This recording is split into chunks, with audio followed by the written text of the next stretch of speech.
What's up, y'all? In this video, we are going deep. How deep? How about 2 miles beneath the surface of the Forgotten Realms? Let's talk about Menzoberranzan, the famous city of the Dark Elves known as the Drow. It's also known as the City of Spiders, and is part of the Forgotten Realms campaign setting in Dungeons & Dragons lore. The city is located entirely underground in the Underdark, which is a vast network of caverns and tunnels far beneath the surface of the planet Abir Toril. That's the Forgotten Realms planet. Menzoberranzan operates as a fully matriarchal society ruled by the houses of noble Drow families, and fanatically devoted to the goddess Lolth, Queen of Spiders. It's an autonomous city-state in a section of the Underdark called the Upper Northdark.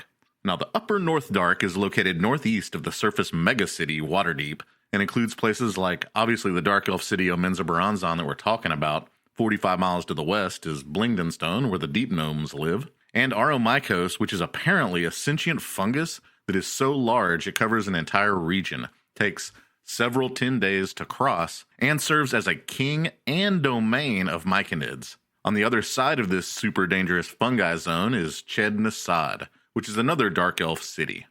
There's also an area under the Upper Northdark called the Lower Northdark that contains even more spooky, epic Underdark stuff. Menzoberranzan is the most famous of Drow cities because that's where Drizzt is from, and is the setting for many events in that book series, which if you haven't read, you really should. I'll link Homeland, the first book in the series, in the description. So the city has tunnels around it that connect to the surface through the dwarven citadel of Mithril Hall, the Moonwood, and a tunnel known as Dry Gully Tunnel that emerges at the western edge of the High Forest.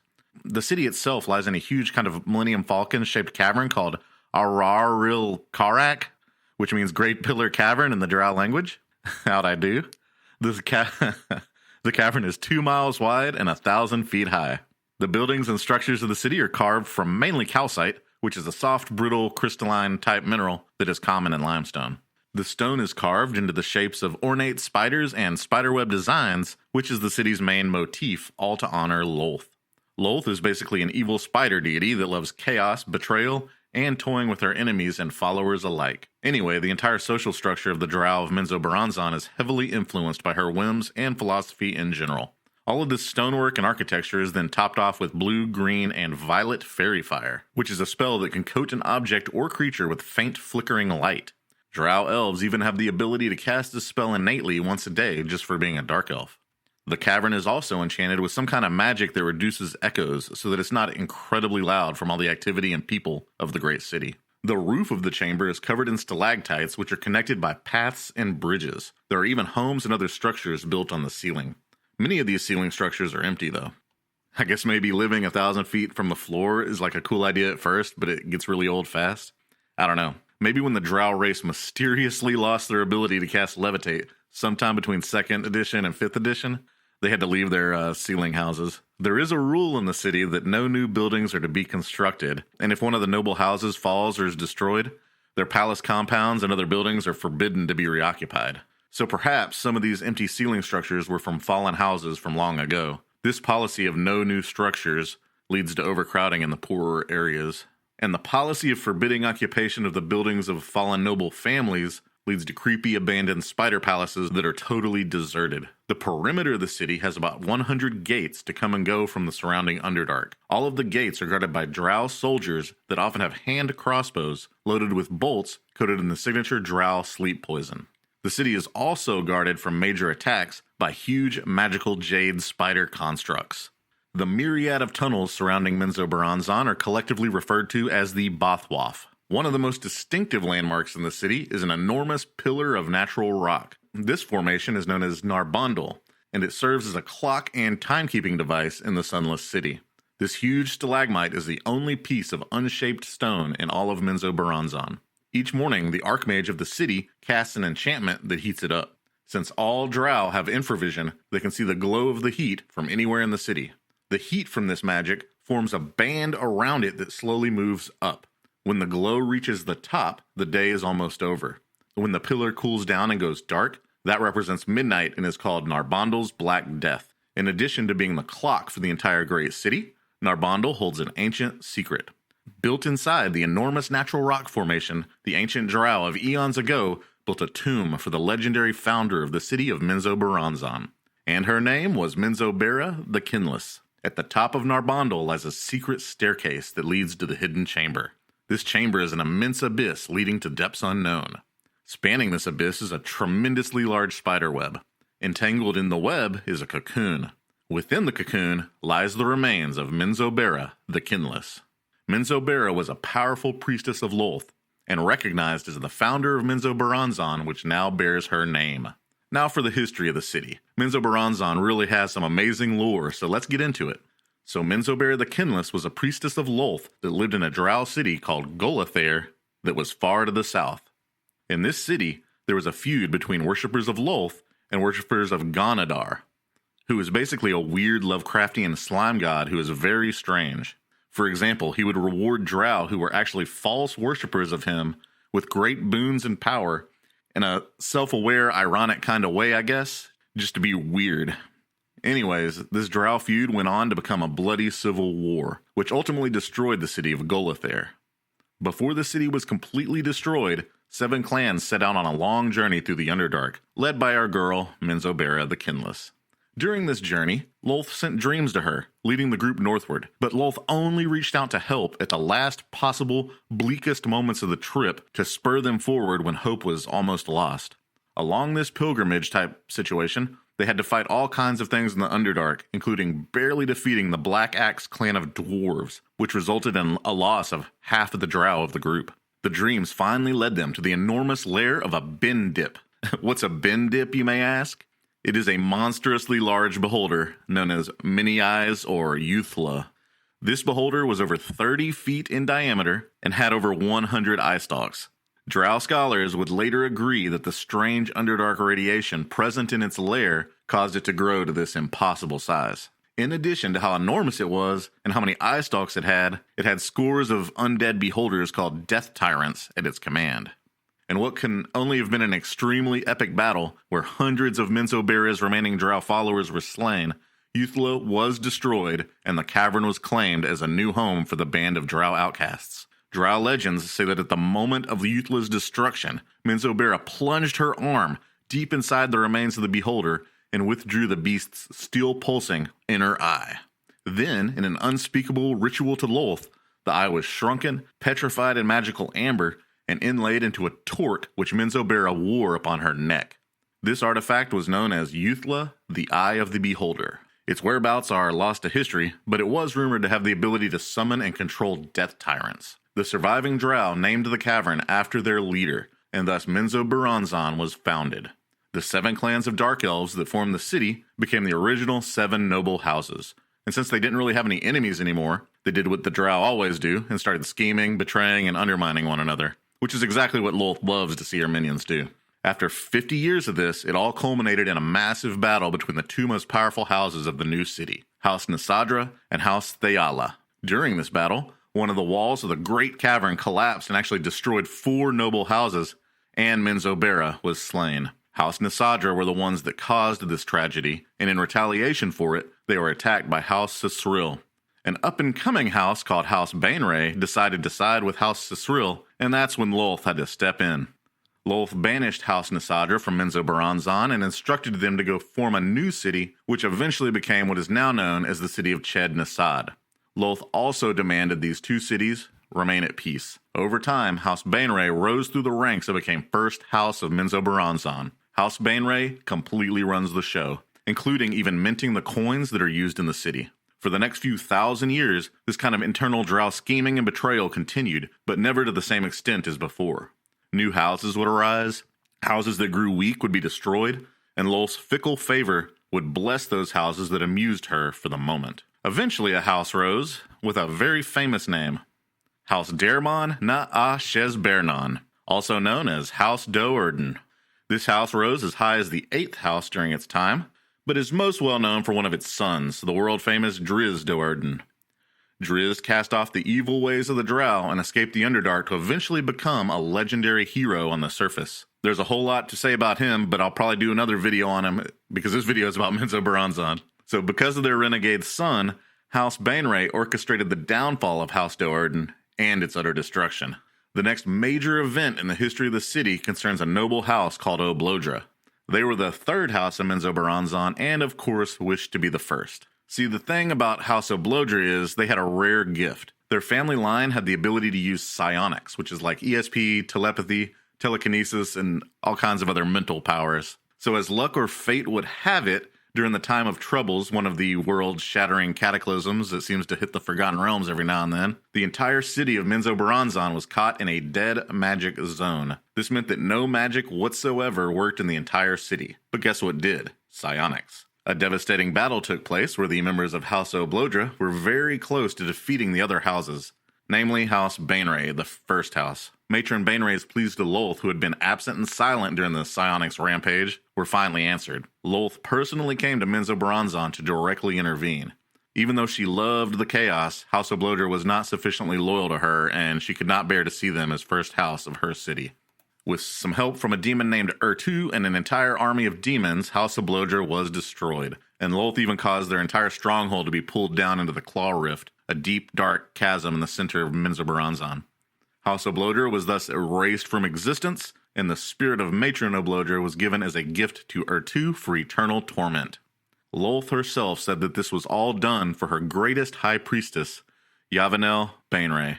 The entire city witnessed the direct actions of Lolth and her statement about Matron Mother Baenre, and they knew without question that House Baenre was the goddess's most favored house, and its power and dominance was unquestionable. All of this Lolth and demon stuff was considered to be cause for a celebration, which totally makes sense if you're a Drow. And to celebrate, Matron Baenre decided to march the entire city upon the dwarven stronghold of Mithril Hall, with up to 20,000 Drow participating in the attack. Well, it went horribly for the Drow, pretty good for the dwarves.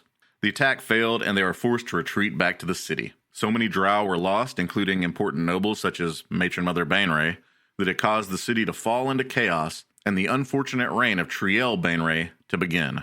So weakened and depleted was the strength of Menzoberranzan that Lolth herself imposed something called the Peace of Lolth for 10 years, in which the shedding of each other's blood was forbidden. Not long after the Peace of Lolth was lifted, the city faced a new major problem, the Silence of Lolth. Basically, Lolth stopped answering prayers and granting spells. Seeing as how the entire city was controlled by high priestesses, this is a serious problem for them. Drow males, commoners, and even servants were able to mount somewhat successful uprisings during this time. But the real problem was when an army of Duergar, evil Underdark dwarves, managed to lay siege to the city. Things got pretty bleak. The city and her defenders were on the ropes. But just in the nick of time, the Silence of Lolth ended, and the defenders of the city were able to break the siege. Things quickly got back to normal. One of the Baenre sisters, Quinthel, took out Matron Mother Triel, and it was back to business as usual with Matron Mother Quinthel Baenre running the show. And that's where we are now in current Realms lore. The city is currently inhabited by around 20,000 Drow elves.